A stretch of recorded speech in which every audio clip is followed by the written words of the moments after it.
75 years in the story of the family as a social institution is very short indeed. And yet, in that time, the pattern of family life in America has undergone radical changes. On a farm in the 1880s, family life followed a pattern which had been characteristic of America from early colonial times. 3 generations of a family lived and worked together. The father was head of the family in the fullest sense of the word. He had the primary economic responsibility for its survival, and he was the final source of authority. He was teacher as well as parent, and from him, his sons learned their vocation. In those days, a farm family was an economic unit complete in itself, held together by a division of labor among its members. The mother, in addition to her traditional responsibility for the rearing of children, had regular duties, such as the preparing of food. When she was not preparing meals, there were many other things to be done: churning butter, putting up preserves for the winter, and keeping the farmhouse clean. Her role in maintaining the family, both biologically and economically, was an important one, and it was clearly defined so far as the division of labor was concerned. Even grandparents fitted into the economic picture. They often lived with the family and participated in the work of the farm until necessitated by old age or illness.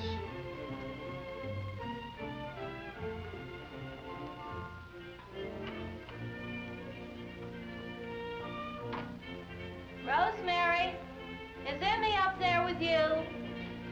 What was that, Mama? I said, is Emmy up there with you? I just can't keep track of that child. Yes, she's here. All right. I just wanted to know.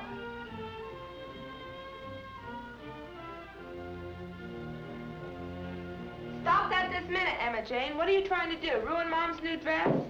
I wasn't hurting nothing. You mean anything? Nothing. Grandpa says it that way. You'd better behave yourself, young lady, or I won't make you a new dress. Never? No, never. You will too. You got to. Just because you make all the clothes for the whole family, you think you're so smart. Stop that and get out of here before I sew you right up on the machine. You couldn't catch me even if you had a head start.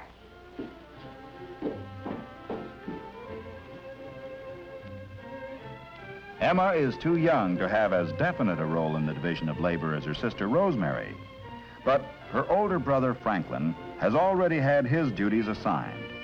Chief among them is the care of the poultry.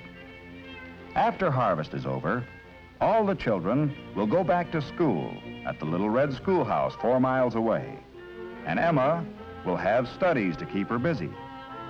Unpopular as she seems to be today, there's one person who is always glad to see her: Grandpa. Emma knows that she's the apple of his eye, and she has no hesitation in taking advantage of it.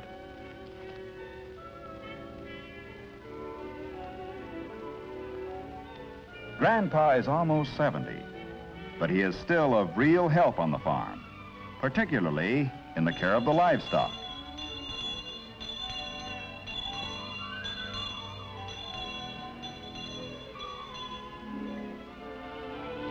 In the American family of the past, religion played an important role in holding the family together as an institution. It was not exclusively an individual experience. The family participated in it as a group, in church and at home too. On Sunday afternoons, the father read aloud from the Bible. The Lord will not suffer the soul of the righteous to famish, but he casteth away the substance of the wicked. He becometh poor that dealeth with the slack hand. The hand of the diligent maketh rich. He that gathereth in summer is a wise son, but he that sleepeth in harvest is a that causeth shame. Frank sleeps in the harvest, Papa. Emma, do not interrupt the reading of the scripture. Blessings are upon the head of the just. Silence covereth the mouth of the wicked. The memory of the just is blessed, but the name of the wicked shall rot. The wise in heart will receive commandments, but a prating fool shall fall. He that walketh uprightly walketh surely. Sunday was not given over exclusively to religion. Later in the day, Visiting families and friends was an approved kind of Sabbath recreation.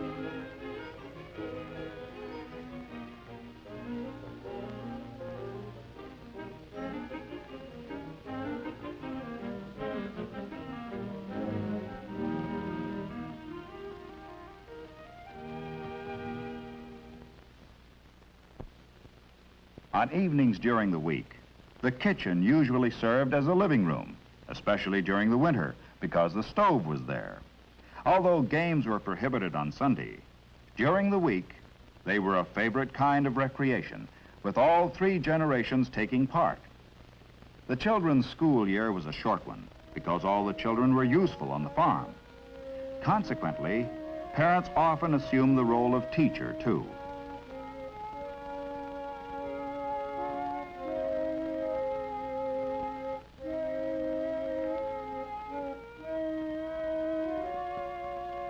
Rosemary is entertaining a suitor in the parlor. Courtship in the 1880s had stricter rules than today. Activities connected with the church, and especially Wednesday evening prayer meeting, gave courting couples their opportunities to meet. Mama, will you play for us? Yes, daughter. Their only real chance to be alone was in the home of the girl, where her parents could chaperone the meeting.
This, then, was the American farm family of the 1880s, a group which was closely knit, economically as well as emotionally.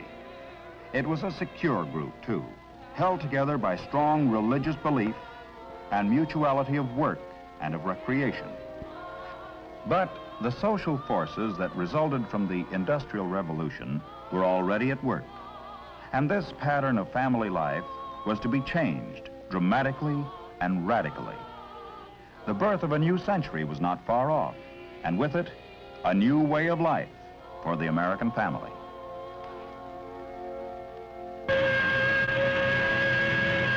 With the growth of factories, the family as an economic unit with a division of labor began to disappear.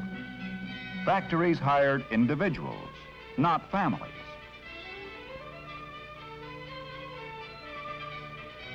Industrial expansion brought with it the growth of cities, and this too changed the traditional pattern of family life.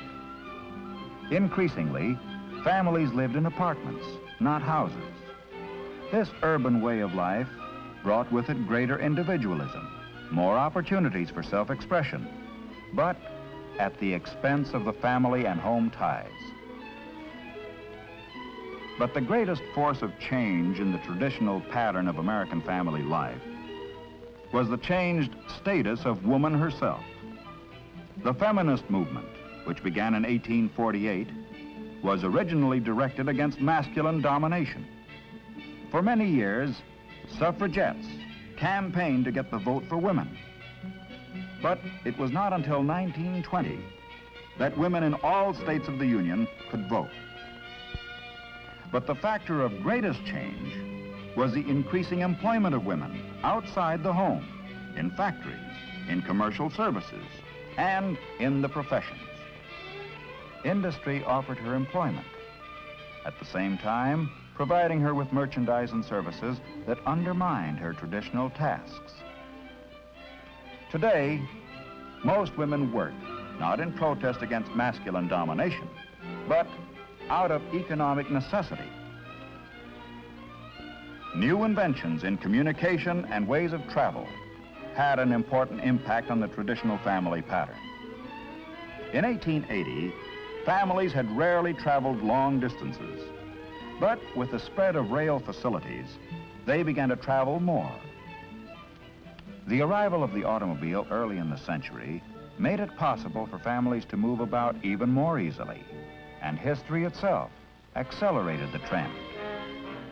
The stock market crash in 1929 ushered in the greatest economic depression in the nation's history. Whole families were uprooted, forced into movement in the search for work and a way of living.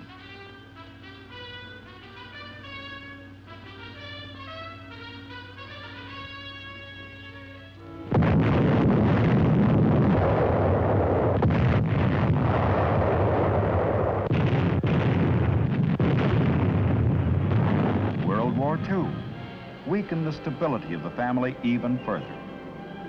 Family groups were temporarily broken by the necessities of war. Many women went to work in factories to support the war effort, and often to supplement the family income. At the end of the war, families were reunited, but the social stability of the American family had been shaken by the increased freedom of women, depression, war, and population movements. Today, we have the smallest family unit in history and the least stable. Our divorce rate has greatly increased. Does this mean that the family as an institution is on the wane? In search of an answer, let us take a closer look at family life today, both on the farm and in the city.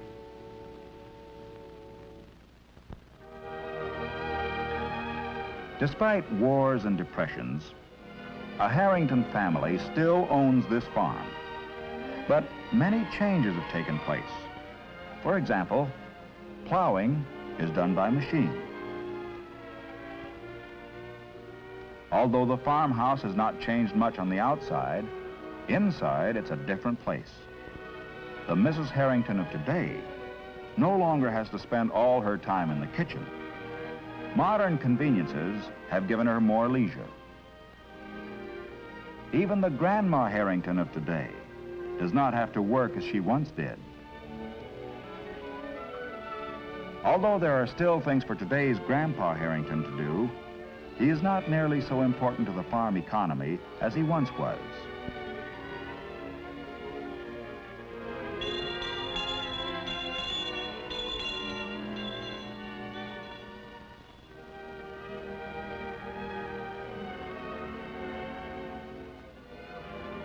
There are children in this generation of Harringtons, too, but they have their noonday meal at school. Today, children are less economically important on the farm, and so there's more time for education. Grace is seldom said before meals except on Sunday, but the Harringtons are still church members and attend services. Sunday afternoon on the farm today is very different from the past. It has become a time of recreation rather than religious observance. While John Harrington watches television, his wife goes to a social get-together of the ladies' club. Even recreation is no longer a family affair. The family doesn't enjoy things together as a unit, but separately, as individuals. While Grandpa reads his farm journal, Grandma upstairs in the bedroom listens to the radio and reads a woman's magazine. The children have permission to borrow the family car and are going to visit friends in a nearby town.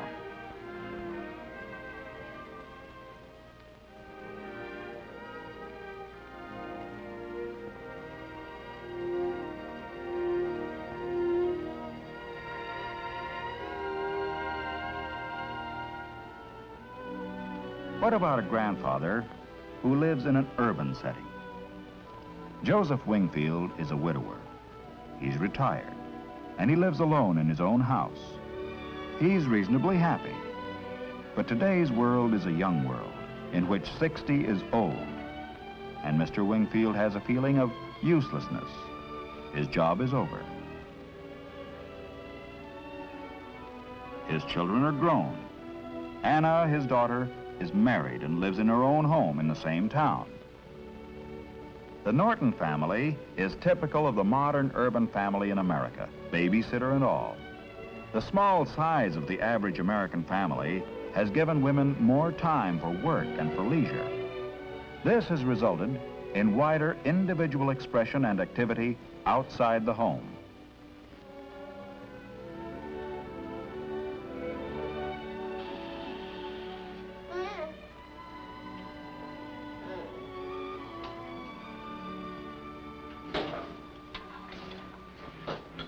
Hi, dear. Oh, hello, Tom. I didn't hear you come in. Have you been a good girl today? Yes, Daddy. I'll bet you have. I'll just bet you have. You know, Tom, if you would take the children into the other room, I could get dinner in half the time. Okay, come on, kids. We'll leave your mother alone. You know, tonight is her art class. And it's getting pretty late. You'd better go on ahead. I'll clean this up for you. Well, that's nice of you, Tom, but I can get them started at least, if you can put the kids to bed. Okay, but don't ever let it be said that old Tom Morton never held up art. Onward and upward. Now, don't tease. You know a woman has to have some self-expression. Come on, Janie. Off to bed. Your mother's going to express herself tonight, and I'm going to be your babysitter. Oh, Daddy, you don't look like our babysitter. Maybe not, but I'm going to be your babysitter tonight. Let's go.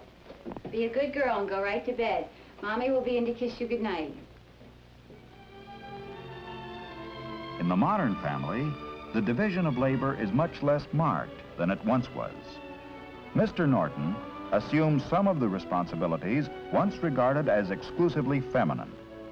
And in the Miller family next door, even the economic responsibility is divided, since Mrs. Miller has a regular job just like her husband.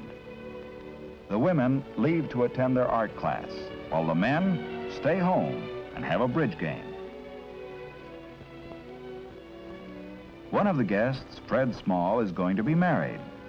Henry Enfield, a confirmed bachelor, good-naturedly calls Fred a fool for giving up his freedom for married life.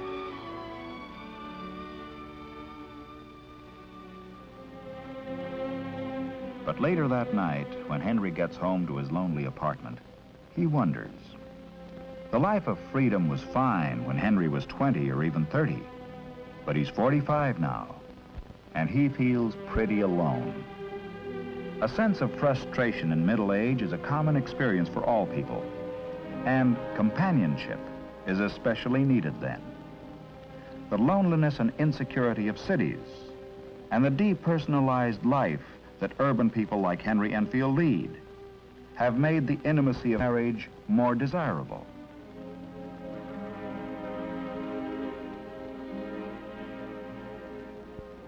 From childhood on, human beings seek emotional security in established habit patterns, and the family habit is an essential one. The family as an institution has changed greatly. It may change even more, and its future is by no means determined. But it still carries out its essential functions: reproduction and the care and socialization of the young. As long as it maintains these functions, it will continue to flourish.